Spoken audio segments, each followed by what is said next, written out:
Hi folks, thanks for having me. My name is Vijayent. I have spent the last decade working on enterprise identity and security at Fortune scale. I worked in the past with Oracle, PayPal, Microsoft, and currently working at Ford as a principal cybersecurity engineer. I want to spend the next 30 minutes on a problem that I think is going to define the next 5 years of enterprise identity work. That's agentic identity. So let's start with the story. So in July 2025, a developer was using Replit's AI coding agent to help build software. During what was supposed to be a code freeze, nothing was supposed to change. The agent decided on its own to delete the production database, not a test database. The actual production database with records for over 1200 executives and nearly 1200 companies. So Rapid CEO called it unacceptable and it should never be possible. But it still happened. Here's the thing I want you to hold on to. This was not a bug in the model. The model did exactly what its architecture allowed it to do. So it had credentials with database drop permissions, no runtime authority check between I want to do this and did this, and no accountability chain. This is what agentic identity failure looks like at a production scale. So here's the arc of this talk. First, I want to establish what enterprise IAM was actually designed for. Next, I will walk through what breaks when assumption fails at scale. Then I will propose three pillars for what comes next. Those three pillars will be fine-grained delegation, runtime attestation, and accountability to human provenance. I'm again saying that three pillars would be fine-grained delegation, runtime attestation, and accountability to human provenance. And then I will close with some practical checklist and you can take back to your teams. So I want to be upfront about one thing before I start the actual talk. This is a talk about a field that's actively forming. So I'm going to cite some work from NIST, IETF, or a Coalition of Secure AI, and some of the academic researchers who are all publishing on this on the in the real time. So nobody has a complete answer today, including the standard bodies, but the architectural shape is starting to emerge. And I think it's worth understanding now before you are building around fragmentary vendor solutions. So let's start with something so obvious that we forgot to say it out loud. So every identity system we have built in the last 20 years, you talk about OAuth, you talk about OpenID Connect, you talk about SAML or Kerberos, the entire IAM stack was based on an assumption. The assumption was on the other end of every credential, there is a human. So, if not human, there can be other things like a well-defined service acting on a human's behalf. The point is, all these were very clearly scoped and had well understood boundaries. So, uh, even our non-human identities today, you talk about service accounts, workload identities, API keys. These are all proxies of a human decision. Somewhere in the line, a human said, hey, this service should have access to this database. So there was actually a human that granted the scope, and the human that owns a ticket in the ServiceNow or any queue that you have. And to be very honest, for 2 decades, for nearly 20 years, these assumptions worked. So the assumptions, as you can see on the screen, these are static principles like basic assumption, a user is a user, a service is a service, and roles used to change slowly. And bounded actions, like if, say, you are granting an access of read email, the client could only read email. And the behavior was predictable. So there was the code that was written behind any of the tool was deterministic. And for anything genuinely unusual, like there was always a human in the loop. Like you talk about step up and multi-factor authorization or an approval ticket. So every one of these four assumptions is about to break in the era of agents. So let's define what we are talking about, like when we say AI agent, right? So if and let's throw a security perspective on this. So if we see AI agent is not a client in the classical sense. Let me be very specific about what changes here. So agent is a principal. It authenticates to systems on its own, holds its own credentials.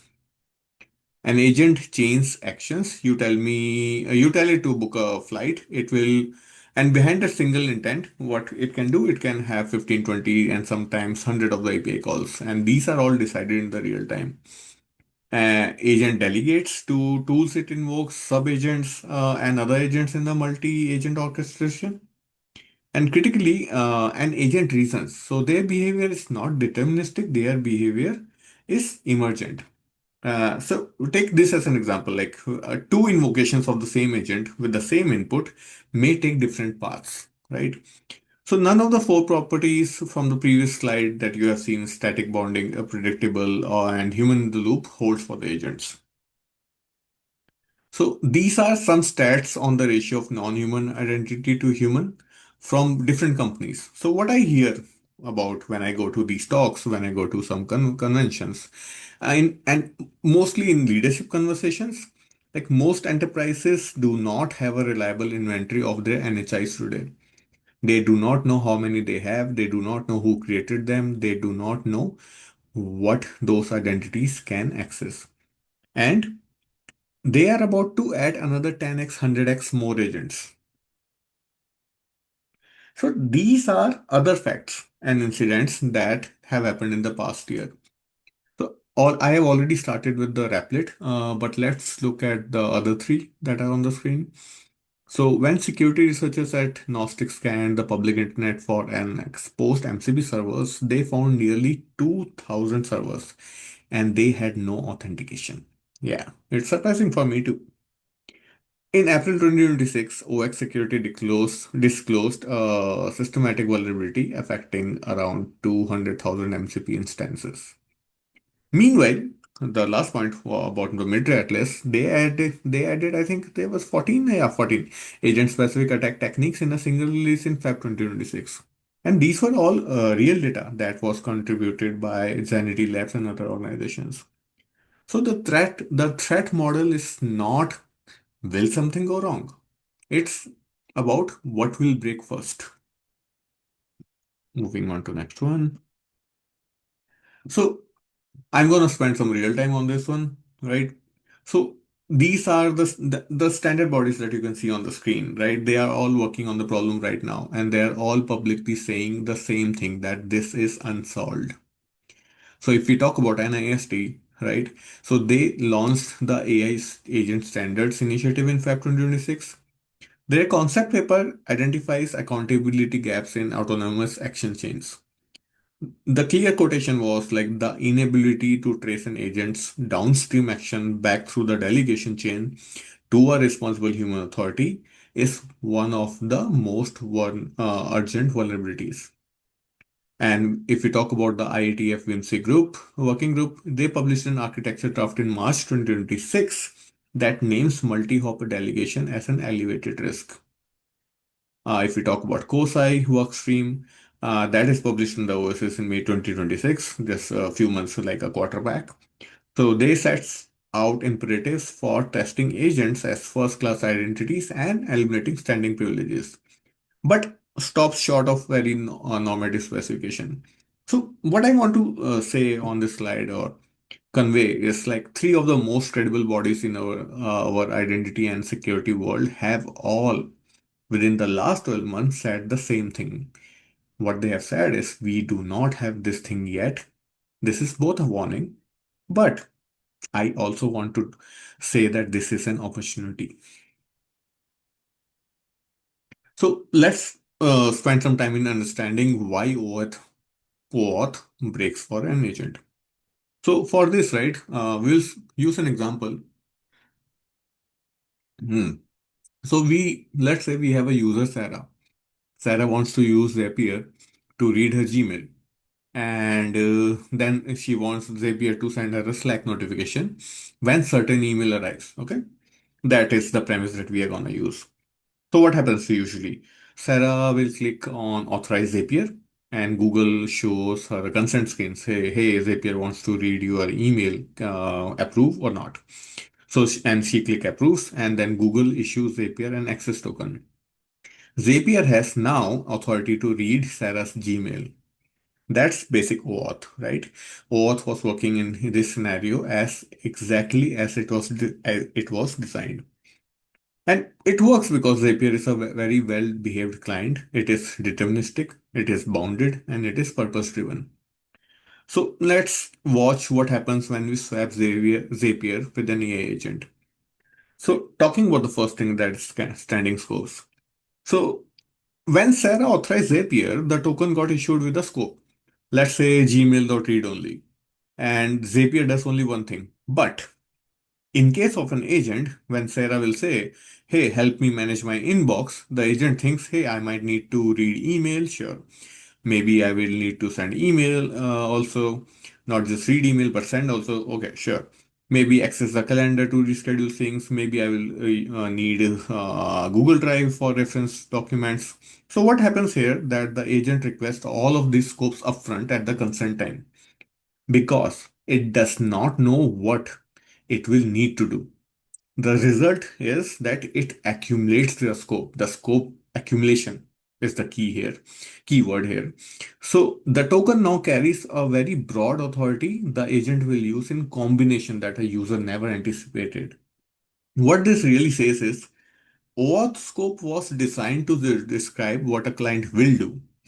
But when it comes to agents, we are using it to describe what the client might do. This is a complete different guarantee. When you talk about session tokens, that's point number two here. So think it this way. Think of it in this way, right? Zapier presents its token to Gmail, and Gmail checks the right token, right scope, and it allows done. This is fine because Zapier is deterministic. You can actually go and audit its code and prove exactly what it does with that token. But when you put an agent here, same token presented over and over across a very long session with reasoning happening between every call. Gmail has no idea any of that. Gmail has no idea of any of the reasoning that is happening in the behind. It does it what Gmail sees is just a valid token and it keeps on approving. So what happens that agent do not have the deterministic property here.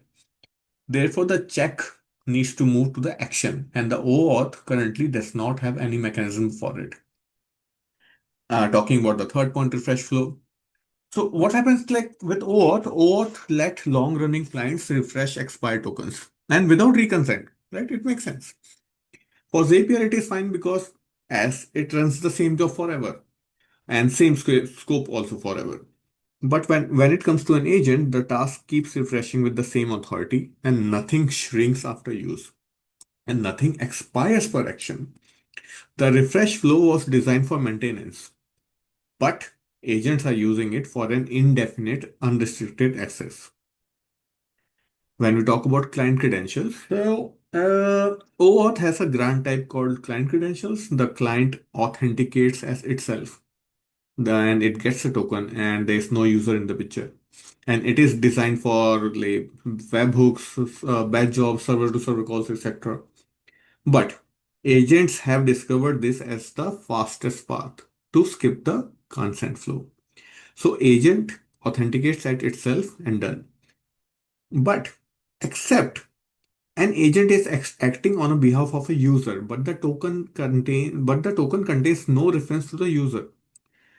If we go to our premise, like with Sarah and the Gmail and the Zapier, so Gmail logs will say like agent service account did this, but they will not say, hey, agent did this on behalf of Sarah. So the user context is gone. So now coming to the solutions or like pillars is not a well-defined solution, but let's talk about what needs to be done over here. So pillar one is fine-grained delegation, and the idea is simple and it's very old. So instead of granting an agent a long-lived scope like read all my email, we grant a capability like read this specific email thread one time in the next 60 seconds. only to summarize it. Think about what an OAuth scope is like today. When Sarah authorized Zapier to read her Gmail, what she really handed over was a big key. The key opened Sarah's whole Gmail. Sarah had trust on Zapier's deterministic behavior. But when it comes to agent, we do not want to grant a one big key to an agent. We want to have many tiny keys and grant these keys to the agents. And if an agent passes a key to a sub-agent, the key can only go get smaller, never bigger. That's the shift. If we talk about the three main properties of finite delegation, first one will be narrow. So that means our delegation describes one action on one target for one purpose. Not read my email. Instead, it should be something like read this specific thread once and only to summarize it. And when the summary is done, the authority should be gone. This sound impractical to for humans, but I don't think that agents complain about asking the new key every time. Second thing is time bound. So every key should expire, not in an hour, but when the token expires, it means that it should be valid for say next 30 seconds or whenever the call finishes, whichever comes first. There should be no refresh over here. And the third thing is attenuable. Attenuable means that when an agent receives a key, it can pass only a smaller version of the key, never a larger version. Giving an example with the same premise, like say Sarah gives an orchestrator agent a key that says read the Q3 review thread, summarize it, and post the summary to Slack. So the orchestrator delegates the summarization to a sub-agent. When it passes the key down, it can only pass read this email content and summarize it. It cannot pass post to Slack. So this way the authority shrinks as the it flows downstream. We'll talk about the next pillar now. So we have seen that the pillar one, the delegation, the fine grained delegation, give the agent a narrow, short-lived key. Fine, but there's still a gap. When the agent shows up at the Gmail API and presents that key, Gmail is trusting that the agent presenting the key is who we think it is, doing what we think it is doing. So runtime attestation is that additional check for agents at the moment of action. And four questions that cryptographically write when the API call happens. Question one is who is the agent, not just what an agent claims to be. Prove it cryptographically. What it is doing right now, right? The token does not say something like, hey, you can call Gmail. It says you can call Gmail with this specific method and within this specific parameters and within this time frame. And this is what we call intent binding. And the third question will be on whose behalf? Yeah, Sarah is the subject and the agent is the actor here. The accountability chain should be present at the moment of the call and not just in log somewhere. And in what context? This talks about the runtime integrity. I think is it asks the question like, is the agent running in the environment we expect? Has anyone tampered with the code in between? Is the risk profile the same as that when the token was issued? So I want to say a few things like the building blocks for all of these questions still exist. They somewhat exist. Workload, if we talk about workload identity, it is fairly mature. You talk about Swift, Spire, and they can give the answer to who is the agent. If we talk about T's, Intel TDX, AMD SAP, SNP, AWS Nitro, this technologies can give the code. This can answer the code. Answer the question is like on the runtime integrity, like talking about what is the context here. And if we talk about question three, that is on whose behalf, then I think Entra and Okta are doing a good job where they are shipping this through a subject actor claim. So what we are missing as a standard, not just yeah, as an industry, as a standard, what NIST, ITF, and other standard body is working towards is intent binding. So this is, I feel, where the research and the standards are the furthest behind. Uh, Pillar three is accountability to human provenance, and this is one which regulators care about most. And it solves the audit trail failure, like we saw earlier. Uh, in Replic's case, the log had only one thing, that was the agent did it, nothing more. So it should not have happened. The principle for any autonomous action at any depth must be traceable back through the chain and identified towards a responsible human. It should not be the agent did it. Instead, it should be something like the agent did it on behalf of subagent B that was spawned by an orchestrator A and that was invoked by a user V at 2:30 p.m. under this grant, under this policy, and this all was approved by a manager M. So the mechanism is like every time authority is delegated, a cryptographic signature should be written. Uh, let's go back to our premise here, the same premise, like say Sarah's original grant. Okay, signed. The orchestrator's delegation to a subagent should be signed. The subagent's per action task should be signed. And all three should have reference to each other. This should be verifiable end to end and non-repudiable. That means that it can be revoked or cancelled at any hop. One thing is that this also aligns with the regulations. So there's a regulation that is coming that actually came the last month. So this is EU AI Act, and this act actually mandates automatic event logging with traceability for high-risk AI systems. It also requires meaningful human oversight. So without provenance, you cannot meet those requirements for any autonomous agents. Provenance is what makes it auditable. Without it, you are asking users to just blindly trust an emergent orchestration system, and you are asking to trust a system which no one can see and no one can inspect. Okay, so this is a reference architecture. It's just a sketch. It's not a specification. So it brings the three pillar together. So if we see from the left to right on the middle layer, a human user grants a capability to an orchestrator agent. It should be a fine-grained, bounded scope and time-limited and a very purpose-specific. And it should be signed. And it should be assertable to any downstream verifier. That's pillar one.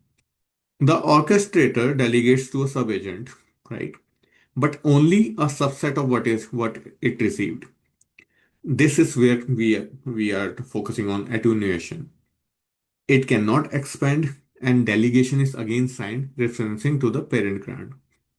And now, when it hops from a subagent to a tool, when a subagent invokes or call a tool, or say an API, it presents per action capability token, committing that the specific call with the specific parameters is within the delegated scope.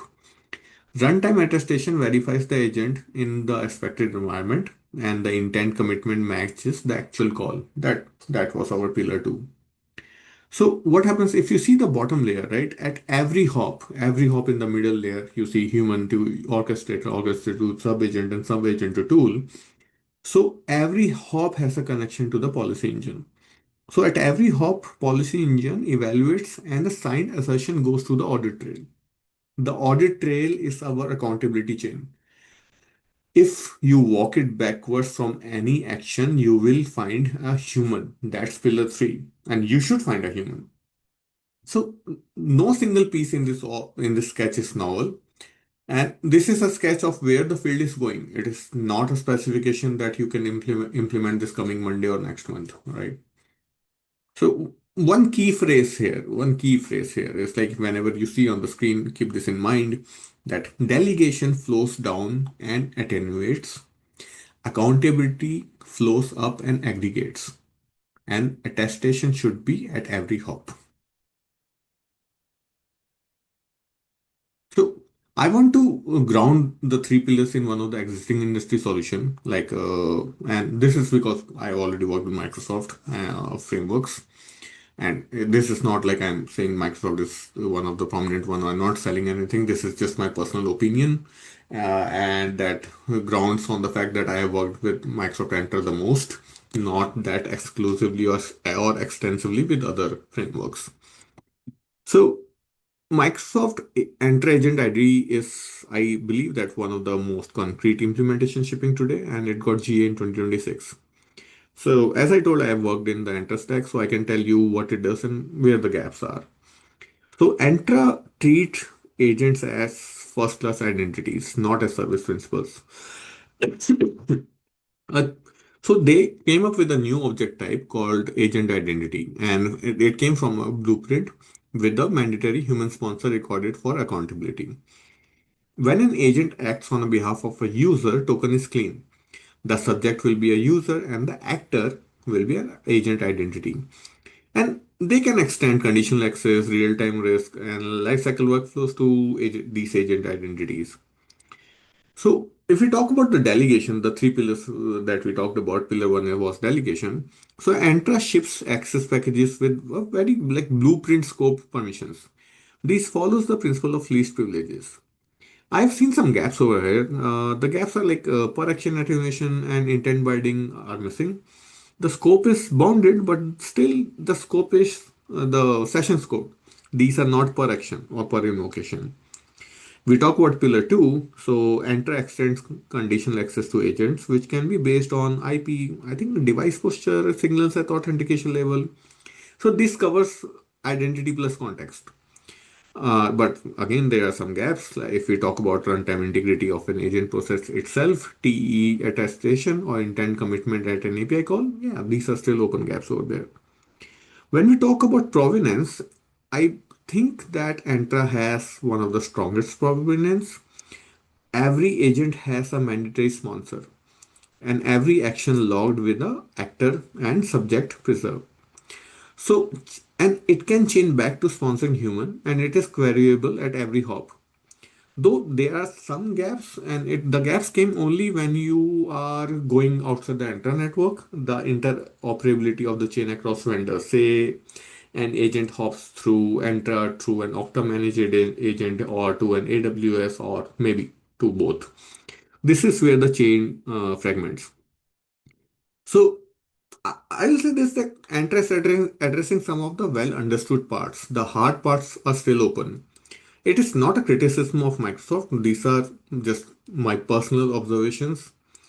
And I think building blocks are converging, but the synthesis is not there yet. And this is when I'm saying about the like building blocks are converging and synthesis not being there. I'm talking about the field, not just one particular company or one particular vendor, something. So focus on this slide for a second, right? These are the six questions. These are not the questions that will answer, do you have a strategy for agentic identity? But these are the questions that your team or your organization can answer this week. So talk about inventory. Do you know how many NHIs exist? And how many of those NHIs are attributable to a human owner?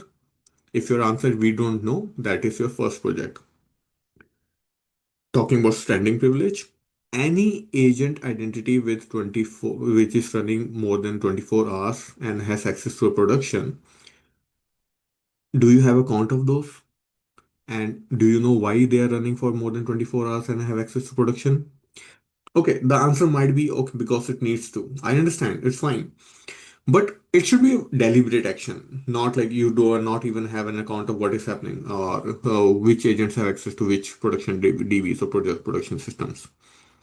Three being delegation. When an agent spawns a sub-agent, does the downstream identity inherit upstream authority or is it attenuated?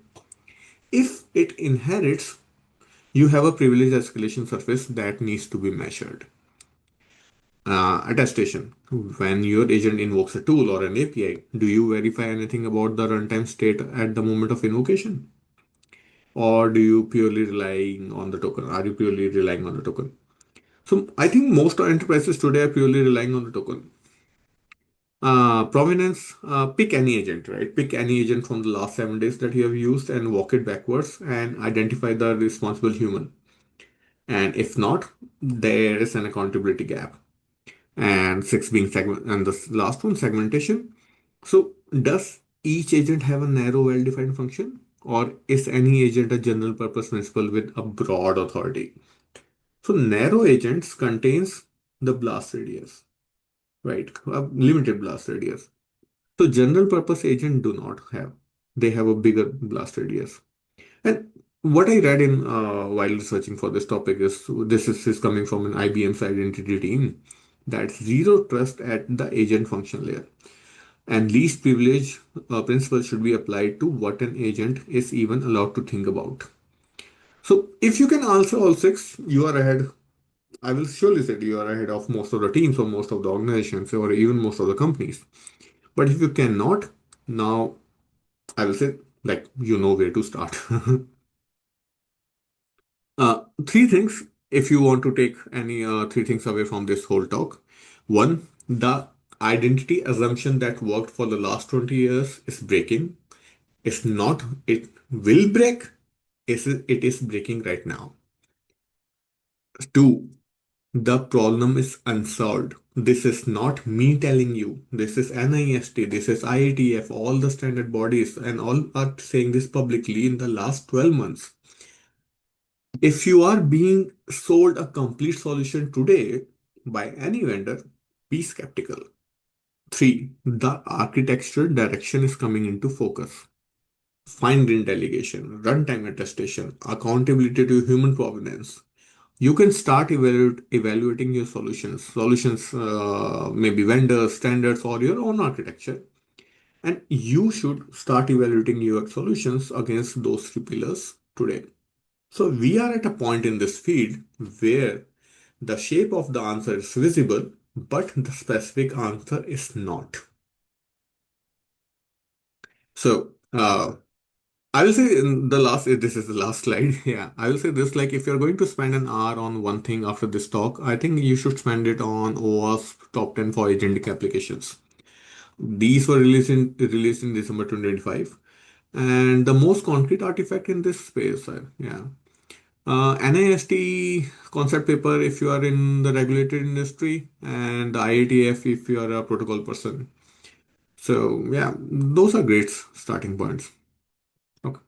Thank you, everyone. Thank you for having me on this platform today. Thank you for listening to me. I'm happy to take questions.